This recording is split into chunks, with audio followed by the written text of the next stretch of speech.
Nah, ini yang perlu diluruskan. Ketika kita datang melayat, rata-rata saya lihat kita ini menginjak-injak sunnah Nabi. Kalau datang melayat, kata Nabi, sunnah kok pakaian putih. Tapi kita kudung hitam, jilbabnya hitam, bajunya hitam, roknya hitam, kacamatanya hitam. Siapa ajar kok? Nah, bilang begitu kuliah artis di televisi, artis anumu, panutanmu. Tidak, pakaian putih-putih. Boleh enggak pakaian hitam? Boleh, tapi tidak sunnah. Pakaian putih-putih. Sudah itu kalau kita datang melayat sampai di rumah duka, jangan kau cerita jeleknya orang yang meninggal. Datang melayat cuma datang tambah-tambah dosa. Dia cerita semua orang. Sunnah, ibu bapak, saya anjurkan kepada ibu bapak semua, kalau datang melayat pakai putih-putih, sampai di situ bawa Quran, minimal baca Yasin. Ya, tidak bisa baca Yasin, baca Qul huwallah sebanyak-banyaknya. Qul huwallahu ahad, banyak itu baca. Tidak sempat juga, minimal baca Al-Fatihah. Tidak sempat juga, minimal baca tahlil, la ilaha illallah, la ilaha illallah. Tidak sempat juga, diam. Diam kau saja. Tidak bisa juga diam-diam, cepat kau pulang. Dan kau tinggal gosip semua orang, lewat orang semua nak gosip. Itu dia nama bicara tapi matanya. Sudah cepat mah kau pulang. Tidak usah kau tunggu pembagian konsumsi. Ya, nah, sudah. Mandikan jenazah. Biasa orang kalau mandikan jenazah itu banyak bikin bingung, banyak yang teriak-teriak. Ya, ambil anu. Jangan kasih bingung orang. Mandikan jenazah, kalian diam saja, kalau perlu yang lain tahlil. Biarkan keluarganya yang ngurus jenazahnya, biarkan anak-anaknya yang ngurus jenazahnya. Ajari dulu, dan yang mandikan itu jangan banyak bicara. Ada biasa kasihan kalau dimandikan bapaknya, hati-hati kasihan bapakku, masuk air di telinganya, pelan-pelan masuk di hidungnya, nah mati itu. Ya, sudah dikafani, bungkus. Pernah lihat orang dikafani, Pak? Pernah? Ibu pernah lihat orang dikafani? Beda ndak kainnya orang kaya dengan orang miskin? Mantan-mantan dia kaya, 4 KP-nya, 4 tambangnya, begitu meninggal dikasih bungkus kain sutra. Tidak, sama kain kafan orang miskin. Parfumnya, kapur barus. Coba, nah sudah dikafani, bawa. Begitu dibawa ke jenazah, mulai tinggalkanlah itu. Dulu itu saya melihat, alhamdulillah, mudah-mudahan tidak ada di sini. Begitu dibawa, apa dia bilang? Tunggu dulu.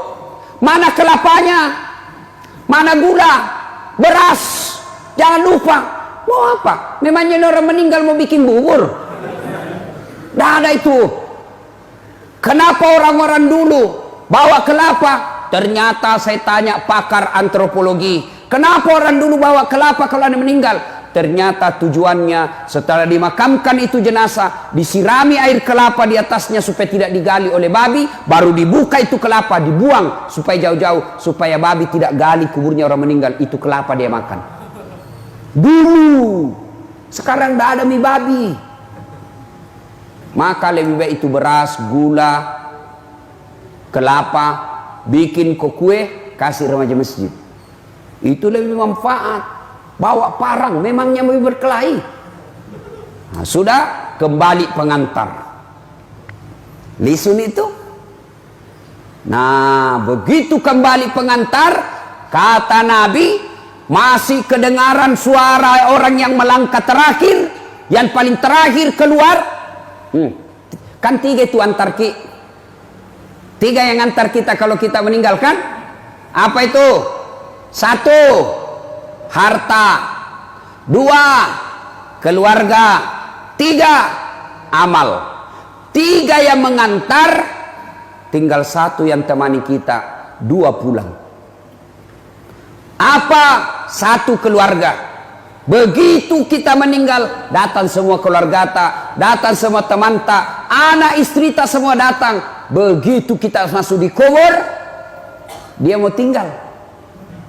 Meskipun waktu dia gombal kita dulu, kemanapun kau pergi, aku akan mengikutimu. Kita akan sehidup semati. Pret.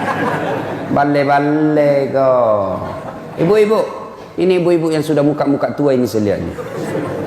Kira-kira kalau mati suami tak mau masuk di kubur tak? Mau masuk? Enggak, nangis memang, nangis. 3 bulan kemudian apa nak pikir, siapa ganti ini? Sudahlah. Anak mau temani kita masuk, tidak akan.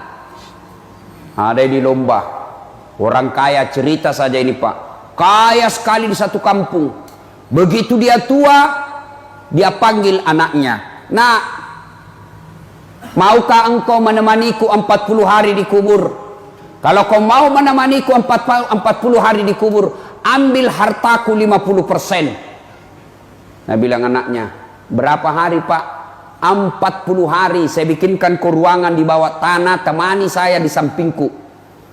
Nah bilang anaknya, deh jangan deh 40 hari. Enggak. Kecewa bapaknya. Nah bilang, kasihan anakku, setengah matinya ku carikan uang, 40 hari saja dia tidak mau.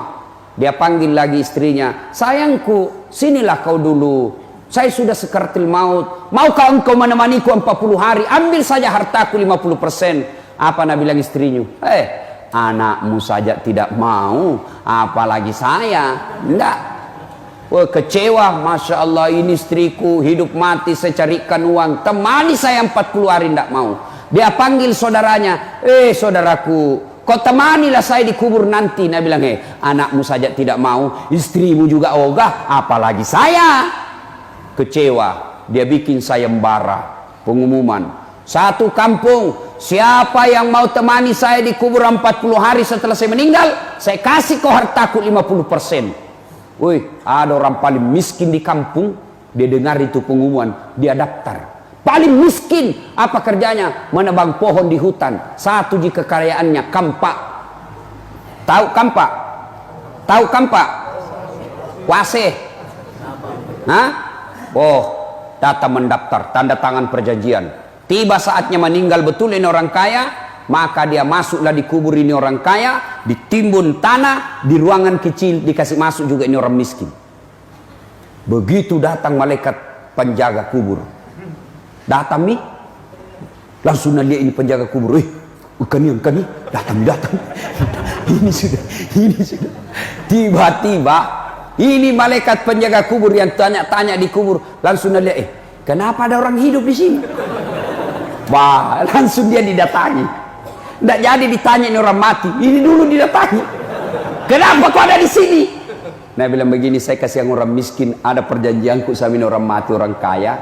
Kalau saya temani 40 hari, nak kasih ke hartanya 50%. Oh, kau orang miskin? Iya kasihan, saya paling miskin di kampungku. Masa? Iya, ini saja hartaku, wase saja, kampak saja. Mulai ditanya, dari mana kau dapat itu kampak? Dari mana kau dapat? Kenapa bisa ada kampakmu? Oh, dia jelaskan. 1 hari dijelaskan. Karena malam, Nabi bilang malaikat, saya pulang dulu. Besok lagi dilanjutkan. Datang hari kedua ditanya lagi, kau pakai untuk apa itu kampakmu? Dia jelaskan, ini ternyata bagus di penggunaannya. Dia bilang malam nih, besok lagi dipanggil, saya datang. Tanya hari ketiga, datang lagi. Siapa yang beli itu kayu kau jual? Dijelaskan, banyak dijelaskan. Setiap hari ditanya, datang itu malaikat. Hari ke-40, tunggu dulu mengganggu HP-ku. Hari ke-40 datang malaikat, masih jauh, langsung lompat ini orang miskin keluar dari kubur. Tepuk tangan semua orang dia ada. Wih, tahu hebat, dia dapat sudah 50%. Sogi no. Apa Nabi bilang ini lari. Apa saya sogi, tidak mau saya ambil itu 50%. Ambil saja itu semua. Ini saja kampakku 40 hari saya ditanya. Ala mana dia roh, dia belok iya. Bayangkan Pak, maka hati-hati Bapak yang kaya. Banyak pertanyaanmu nanti. Kalau kita wase di bawahnya roh wase.